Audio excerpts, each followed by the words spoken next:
Welcome sa ating math tutorial video at ngayon ang ating pong pag-aaralan ay tungkol sa greatest common factor or GCF. So ano ang GCF? According sa definition, it is the largest or biggest factor which is common in the given numbers. So meron tayong tatlong paraan para makuha ang GCF. 1. Listing method, 2nd, factor tree method, and 3rd, continuous division method. So iisa-isayin natin yung tatlo na yan dito sa video. So, unahin na natin ang listing method. So, paano natin siya ginagawa? So, by the word listing, nililista natin yung mga factors ng numbers na kinukuhaan natin ng GCF. So, halimbawa, kung kukuhain natin yung GCF ng 10 and 20, so, ilista natin yung kanilang factors. So, unahin natin yung 10. Ano yung mga factors or numbers na divisible sa 10? So, automatically, divisible ang 10 sa 1, sa 2, kasi 2 times 5 is equal to 10, and 5, at yung number itself, 10. Proceed naman tayo sa 20. So, ang 20 automatically ay divisible din sa 1, divisible din siya sa 2, 2 times 10 is 20, 4, 5, 10, and 20. So, kapag nalista mo na yung mga factors ng numbers, ang kukunin naman natin ngayon ay yung kanilang common factors. So, common, ibig sabihin kung ano yung magkaparehas sa kanilang dalawa. So, as we can see here, ang parehas sa kanila ay yung 1, yung 2, yung 5, at yung 10. So, paano natin kukunin yung GCF? So, ang GCF ay greatest common factor. So, meaning to say, kukunin mo lang yung pinakamalaki dun sa list mo ng common factors. At makikita natin dyan agad na ang pinakamalaki ay yung number 10. So, therefore, ang GCF ay 10. So, the GCF of 10 and 20 is 10. Another example tayo, halimbawa, kung kukunin naman natin ang GCF ng 20 and 48, so ganun pa rin ang process. Lilista uli natin yung kanilang mga factors or yung numbers na divisible sa kanila. So, unahin natin yung 20. Anong mga numbers ang divisible sa 20? So, automatically uli, number 1, 2, 4, 5, 10, and 20. Next is 48. So, yung 48 ay marami siyang numbers o maraming numbers na divisible sa 48. So, napaka-importante na meron kang knowledge about divisibility rules. At meron tayong video, lalagay ko sa description box, para malaman natin kung aling mga numbers ang divisible sa isang number. So, sa 48, ito yung mga numbers na divisible sa kanila. So, 1, 2, 3, 4, 6, 8, 12, 16, 24, and 48. So, katulad ng ginawa natin kanina, dahil nalista na natin parehas ng kanilang mga factors, kukunin naman natin yung kanilang common factors. So, ang common factors ng 20 and 48 ay 1, 2, and 4. So, maliban dyan sa ating mga nilista, wala na tayong makikitang parehas sa kanilang dalawa. So, kukunin na natin ngayon ang GCF. So, pinakamalaki dun sa ating nalista na common factors, which is 4. So, ang GCF ng 20 and 48 is 4. So, ganun lang kadali ang listing method, kaya lang medyo risky siya kapag malalaking numbers na at nasa hundreds na yung pinapakawaan ng GCF. So, kung ganun ang given, pwede tayo mag-proceed sa ating pong second method, which is factor tree method. So, dito naman sa factor tree method, ay ating pina-factor out yung numbers hanggang sa makarating tayo sa kanilang prime factors, and so on. So, halimbawa, ang ating pong kukunin uli ay GCF ng 10 and 20, pero ngayon sa pamamagitan naman ng factor tree method. So, unahin na natin yung 10. So, ano ba ang factor ni 10? Ano yung dalawang number na kapag pinag-multiply ay 10 ang sagot? So, ano yun? 2 and 5. So, ilista natin. Ang factor ni 10 ay 2 times 5. Next, proceed tayo sa 20. So, ano yung dalawang number na kapag pinag-multiply, 20 ang sagot? So, meron siyang dalawa, 4 times 5 at saka 2 times 10. So, ngayon, ang kukunin natin ay yung 2 times 10. So, yung 2 ay prime numbers na, or prime number na. Kaya, magpuproceed tayo ngayon sa 10. Pa-factor ulit natin yung 10. So, 2 times 5. So, dahil lahat sila ay prime numbers na, so, tapos na tayo sa factor 3, ililista na natin siya. So, 20, ang prime factors ni 20 ay 2 times 2 times 5. So, next procedure natin, ganun pa rin. Kukunin pa rin natin yung kanilang common factors o yung parehas sa 10 at sa 20, which is 2 at saka 5. So, ang kakalabasan niya ay 2 times 5. Para makuha naman natin ang greatest common factor, i-multiply lang natin silang dalawa. So, 2 times 5 is 10. So, the greatest common factor of 10 and 20 is 10. Kung mapapansin nyo, pares lang siya dun sa listing method. Nag-iba lang tayo ng process or method. Next naman, example, ganun pa rin, 20 and 48. Factor out uli natin yung 20. So, ngayon naman, gamitin natin yung 4 times 5. So, since yung 5 ay prime number na, sa 4 na lang tayo. Factor natin yung 4. Anong dalawang number na pag minultiply ang sagot ay 4? 2 times 2.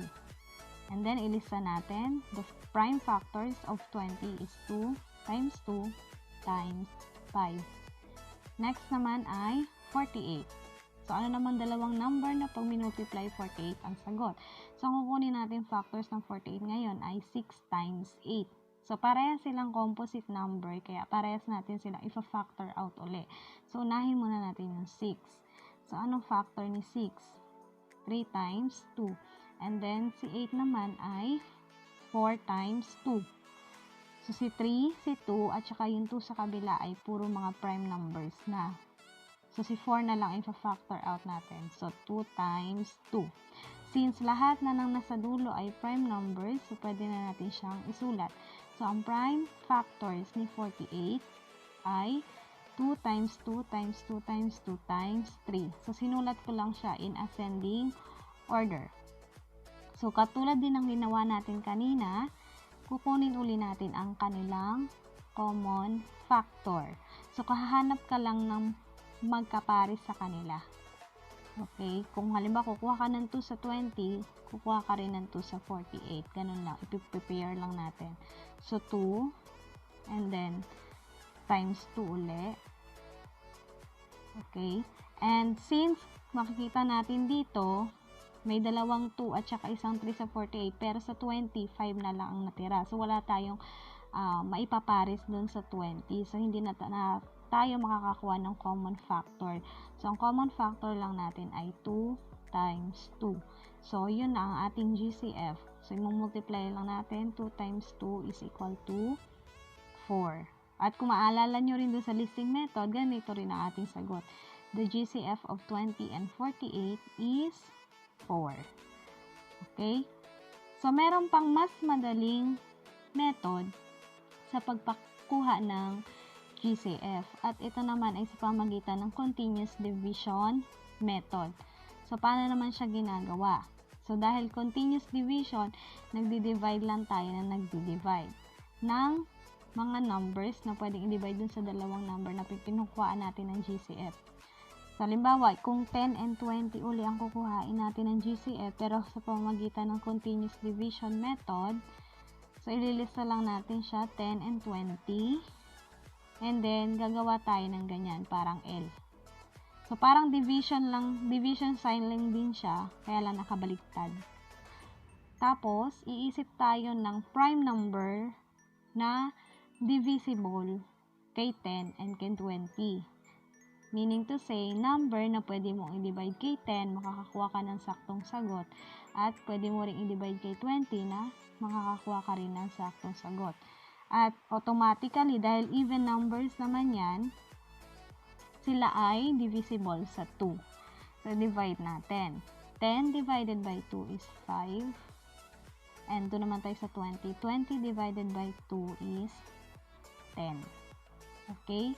Next, dahil continuous division, hindi pa siya prime numbers, yung 5 prime numbers, kaya lang yung 10 composite pa siya. At meron pang number na divisible sa kanilang dalawa. Okay? So, makikita natin dyan, pareha silang pwedeng i-divide sa 5. So, 5 divided by 5 is equal to 1. And 10 divided by 5 is equal to 2. So, since 1 and 2 na yun nasa dulo natin, wala na tayong number na mahahanap pa na pwedeng i-divide parehas sa kanila na makakuha tayo ng tamang sagot. At saka prime numbers na rin sila, kaya stop na yung ating continuous division. So, paano natin makukuha ang GCF? So, kunin muna natin yung common factor, yung ating mga divisor sa gilid. Ano yun? Yung 2 at saka yung 5. So, ililista natin as 2 times 5. Para makuha naman ng GCF, ganun pa rin, i-multiply natin. 2 times 5 is 10. So, the GCF of 10 and 20 is 10. Different method, pero parehas ang nakukuha natin na GCF. Next naman ay 20 and 48. So, ganun pa rin ang gagawin natin. Ililista natin yung dalawang number. Okay, and then nahanap ulit tayo ng prime number na pwedeng i-divide parehas sa kanilang dalawa. So, dahil even number naman silang dalawa, pwede natin silang i-divide parehas sa 2. So, 20 divided by 2 is 10, and 48 divided by 2 is 24. Okay? So, parehas pa rin na composite yan, pwede pa rin natin silang i-divide parehas. At dahil even uli sila, pwede natin uling i-divide sila sa 2. So, continuous division, paulit-ulit lang. 10 divided by 2 is 5. 24 divided by 2 is 12. Okay? So, here, kukunin na natin ang kanilang common factor. O, hindi na natin tinuloy yung continuous division kasi wala naman ng number na pwedeng ipang-divide kay 5. Pwede mo rin i-divide kay 12. Okay, so common factors na tayo. So, kukunin ulit natin yung ating divisor sa gilid, which is 2 times 2.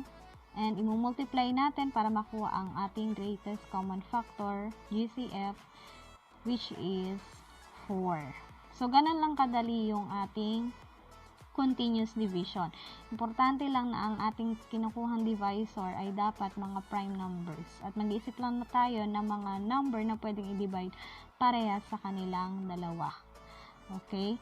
Kung makikita nyo dito, sa listing method ng 10 and 20, nakuha natin ang ating pong GCF ay 10. Ganun din sa factor 3 method at continuous division method.